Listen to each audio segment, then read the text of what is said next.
This is something that comes up again and again in our lives. And I could say it's almost like a law of nature, so to speak, that if you don't feel much confusion or a lack of understanding, unless you're awakened, so to speak, but then you're probably deluding yourself because life is just confusing. So people who tend to feel like life is simple and other people just don't get it, like those people tend to live in their own little simple model of reality that is usually very off base from the way things are.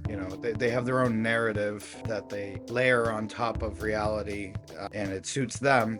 But once shit hits the fan, so to speak, then that's when an existential crisis can happen, because that model just crumbles under the complexity of the way life can appear. So basically, if we're going to try to understand or even just start to scratch the surface of some of the deeper questions that have plagued humanity for forever, we should expect to encounter a lot of confusion, right? And the more that we learn about the world and science and history and philosophy and psychology and all of these things, we'll find that a lot of what we intuitively thought was incorrect, and that life is much more counterintuitive. So in this process of inquiring into life, it's good to embrace and allow confusion and to not be embarrassed. Honestly, this is a process that can humble you too, which is